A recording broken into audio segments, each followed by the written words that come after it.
कहानी की शुरुआत होती है एक घर से।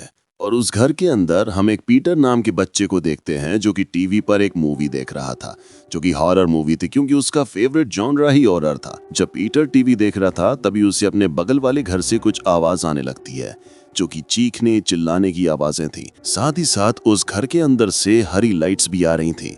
पीटर तभी वहां पर चुपके से देखता है, जहां पर उसे पड़ोस का बच्चा दिखता है जिसको वो साफ साफ अपनी खिड़की से देख पा रहा था। अब उसे देखकर वो थोड़ा सा डर जाता क्योंकि वहां पर कुछ अजीब सी ये चीजें चल रही थी। वहीं पर एक बच्चा भी रहता था जिसका नाम चार्ली था। अब वो लोग मिलकर कुछ रिचुअल टाइप चीजें कर रहे थे। तभी इससे पीटर डर जाता है और वो बिस्तर पर जाकर लेट जाता है। लेकिन बिस्तर पर लेटते ही उसके दिमाग में खुराफात आती है क्योंकि वो हॉरर का फैन था। अब उसने सोचा कि थोड़ा सा और देख लिया जाए, जिसके बाद वो दोबारा खिड़की पर जाता है जहां पर वो चार्ली को देखता है जो कि उसको हाय करता है। अब अगले दिन पीटर अपने परिवार के साथ खाना खाने बैठता है, जहां पर हम उसके परिवार से मिलते हैं।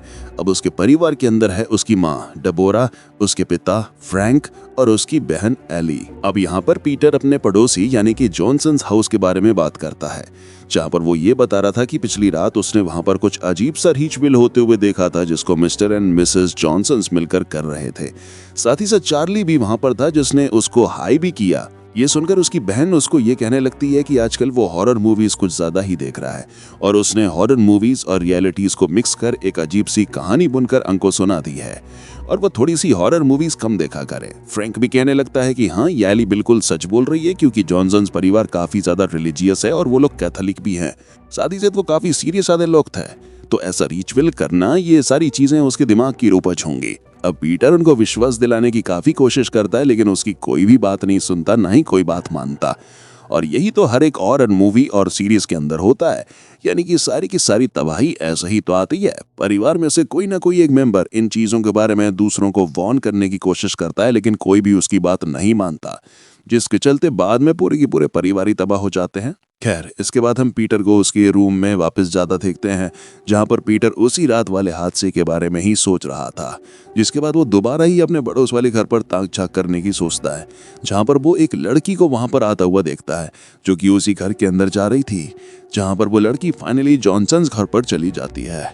अब इस लड़की का नाम हर्मा था। हर्मा को स्वागत मिस्टर जॉनसन करते हैं और उसको वो अंदर बुलाते हैं। दरअसल जॉनसन्स परिवार वेकेशन पर जा रहा था और उनकी गैर हाजिरी में हर्मा ही इस घर का ध्यान रखने वाली थी। यहाँ पर अब हम बागी जॉनसन से भी मिल पाते हैं, जिसके अंदर है मिस जॉनसन, उनका बेटा चार्ली और उनकी बेटी इलिजाबेथ। अब यहाँ पर मिस्टर जॉनसन उससे ये पूछते हैं कि क्या वो रिलीजियस है, जिस पर वो मना कर देती है। अब जाने से पहले मिस्टर जॉनसन हर्मा को पूरे घर का टूर देते हैं, जहाँ पर उसे सारे रूम और किचन दिखाते हैं। और हाँ, एक ज़रूरी चीज़ ये थी कि मिस्टर जॉनसन के घर के अंदर एक सेलर रूम भी था, जो कि ग्राउंड से नीचे वाले रूम को या फिर स्पेस को कहा जाता है, या फिर ये मान लो कि एक बंकर या फिर बेसमेंट की तरह। अब मिस्टर जॉनसन जो होते हैं वो हर्मा को वहां पर जाने से सख्त मना करते हैं। हालांकि वियर्ड चीज़ ये थी कि सेलर रूम की चाबी वहीं पर पड़ी हुई थी। एंड ऑब्वियस सी बात है, अगर आप किसी को मना करोगे तो उसके बाद में उसकी क्यूरियोसिटी तो वहां जाने के लिए बढ़ ही जाएगी। एनीवेज, इसके बाद मिस्टर जॉनसन और उनका परिवार बाहर निकल जाते हैं, जहां पर उसको फ्रैंक मिलता है। मिस्टर जॉनसन हर्मा को फ्रैंक से मिलवाता है और वहीं ऊपर से पीटर उनके ऊपर नजर रख रहा था, जिसके बाद वो भी नीचे आ जाता है और यहाँ पर फ्रैंक हर्मा को कल बारबेक्यू के लिए इनवाइट करता है और इसके बाद पीटर हर्मा से मिलता है। खैर, अब रात हो जाती है और रात में जॉनसन्स हाउस के अंदर हर्मा अकेली बैठी हुई थी। वो अकेली बैठे बैठे बोर हो रही थी, इसलिए वो नीचे सिलेट रूम में जाने के बारे में सोचने लगती है। हालांकि मिस्टर जॉनसन ने उसे वहां पर जाने से सख्त मना किया था, लेकिन वो कामान थी। वो चाहती तो ऊपर बैठकर आराम कर सकती थी, लेकिन हर्मा की मस्ती तो देखो। वो नीचे चली जाती है, जहां पर बेड था, एक चेयर थी और बेड पर चेन्स भी थी किसी को बेड पर बांधने के लिए। अब यहाँ पर हर्मा को ये सब चीज देखकर डर जाना चाहिए था, वहां से भाग जाना चाहिए था, लेकिन इस चीज को देखकर वो कुछ और ही समझती है। वो समझती है कि ये सारी चीजें मिस्टर और मिस जॉनसन ने मस्ती करने के लिए बनाई होंगी, बेसिकली इंटीमेट होने के लिए। वो होता है ना, चीजों को स्पाइस अप करने के लिए। लेकिन हर्मा ने सोचा कि ये चीजें किस लिए ही होंगे, लेकिन यहाँ पर चीज काफी खतरनाक हो सकती थी। कह रहे इसके बाद वो उस बेसमेंट हो यानी कि सेलर को और भी ज्यादा एक्सप्लोर करने लगती है, जहां पर उसको एक रिंग मिलती है जिसको वो पहन लेती है। कह रहे इस रिंग को पहनने के बाद उससे काफी अजीब सा फील होता है। उसके अंदर बहुत सारी एरोटिक और सेक्सुअल फीलिंग्स आने लगती हैं, जैसे कि कोई उसके साथ इंटीमेट हो रहा हो। केरा वो उस अनजान रिंग को अपने पास ही रखने का सोच लेती है। शायद से उसके माँ बाप ने नहीं सिखाया था कि ऐसी अनजान वस्तुओं को अपने पास नहीं रखना चाहिए। एनीवेज इसके बाद वो ऊपर आती है और ऊपर आते ही उसने उल्टी कर दी थी।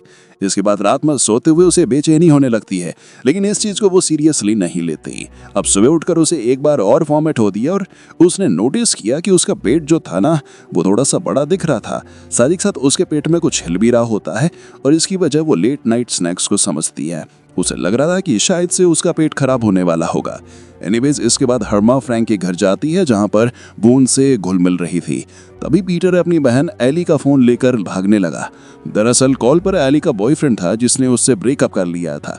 खैर अब दोनों की लड़ाई के बाद एली अंदर चली जाती है क्योंकि उनकी डैड पीटर की साइड ले रहे थे, जिसके बाद में एली को समझाने के लिए उसकी माँ डबोरा भी अंदर चली जाती है।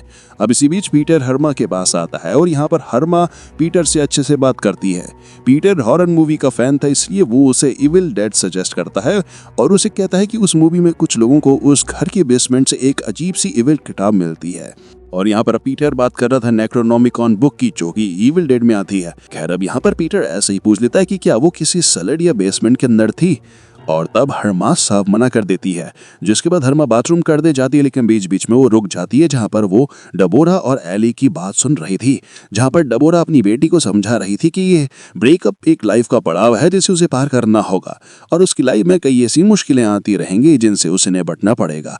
और वो उसको ये भी कहती है कि जिंदगी किसी के रहने या फिर ना रहने से नहीं रुकती और हमको खाली आगे बढ़ते रहना चाहिए।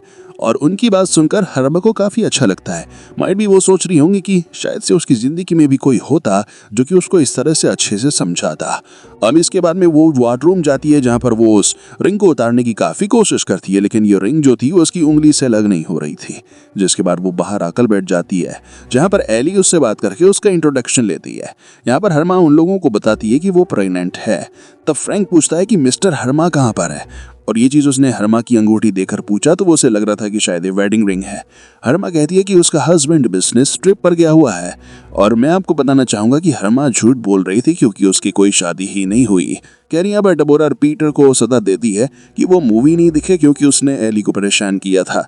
अब इसके बाद हर्मा वहां से चली जाती है। और रात में पीटर टीवी के सामने बैठा हुआ था, तब उसकी माँ उसे आकर ये कहती है कि वो मूवी नहीं देखेगा और अपने होमवर्क पर ध्यान देगा, लेकिन वो नहीं मानता और मूवी देखने लगता है।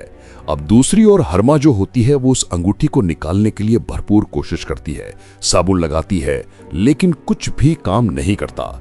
इसके बाद हर्मा के डोर स्टेप पर कोई आता है और वो उसका एक्स था। हर्मा उसे जाने के लिए कहती है, लेकिन उसका एक्स फ्रैंक के घर में घुस जाता है। हर्मा उसके एक्स को देखने जाती है जहां पर डेबोरा उसको कहती है कि उसका एक्स अंदर ही है, जिसके बाद वो भी अंदर जाती है और उनके साथ बैठकर खाना खा रही होती है। लेकिन यहाँ पीटर अपने हाथों में चोट लगाकर अपना ही खून पीने लगता है और हर्मा उसके हाथों पर बैंडेज करती है, फिर उसके साथ सो जाती है। लेकिन असल में ये सब एक सपना था जो कि एक फादर को आया था जिसका नाम था रॉन। अब यहाँ पर मैं आपको थोड़ा सा रॉन के बारे में बताना चाहूंगा। तो रॉन कोई आम फादर नहीं थे, उसके अंदर कुछ शक्तियां थीं जिससे कि वो अपने आसपास के डीमन को भांप सकता था, और ये सपना उसको यही संकेत दे रहा था कि हर्मा के साथ कुछ तो गड़बड़ है।